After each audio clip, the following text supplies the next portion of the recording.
iPhone X isn't ready for pre-orders and already causing major manufacturing delays. Huawei Mate 10 lineup shows us that we should at least expect 2 devices to come. And guess what phone Bill Gates is using since Windows Phone is dead? I'm Jaime Rivera, and I guess the only positive thing about Tuesdays is that Mondays is over.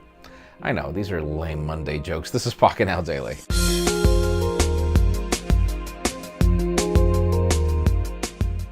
The official news today start with Satya Nadella. He just published a book that I actually just bought on Amazon. It is definitely a good story over how he turned around Microsoft.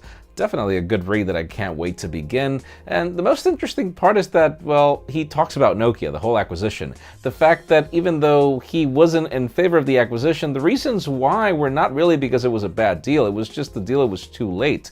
While Microsoft actually didn't really need to create a third ecosystem. You can learn more about it in the link in the description, and even though it's 15 bucks on the Kindle, I think it should be worth it.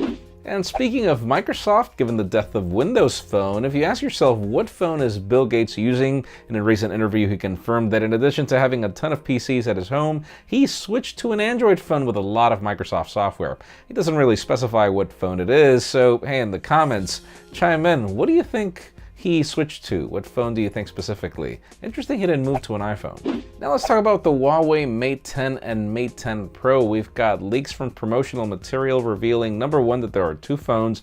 Number 2, even though the design looks pretty much like what we already saw, we get some specifications.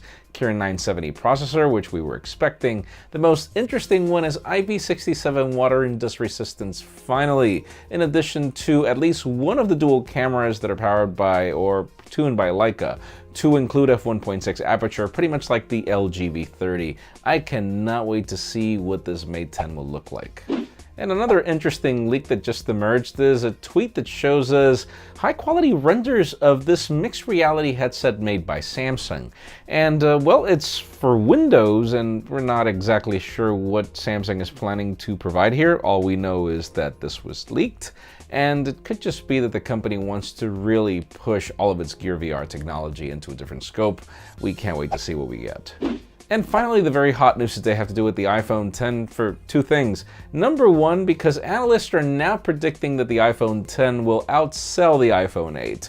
Why? Because the iPhone 8 isn't selling as much as the companies predicted. Apparently, we're talking about 40 million units of the iPhone 8 versus 50 million units of the iPhone X, or at least up to that. But we wonder exactly how that's going to happen, because other rumors claim that Apple is having horrible issues building the 3D technology for the facial recognition, up to the point where the company might not be able to go in full steam production until 2018. So expect crazy delays. I don't know exactly how they plan to achieve those 50 million units, but it leads me to the question today. Let us know in the comments. Given the similarities of the iPhone 8 and iPhone X in specifications, it's really just the difference in design.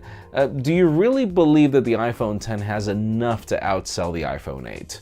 In my case, I don't know. I would rather wait for the next generation of the iPhone X, whatever, but leave us a comment down below. We'd love to know your opinion. Friends, again, if you want to get the news earlier, make sure you follow us on Pocketnow.com and subscribe to our channel as well by hitting this button up here. In addition, you can watch the latest Pocketnow Daily up here and then our other latest video down here. You can also follow me on Twitter, Jaime_Rivera, on Instagram at Jaime Rivera. Please give this video a thumbs up if you like what you saw. I am Jaime Rivera. Thanks so much for watching. We'll see you tomorrow, 9 p.m. Eastern.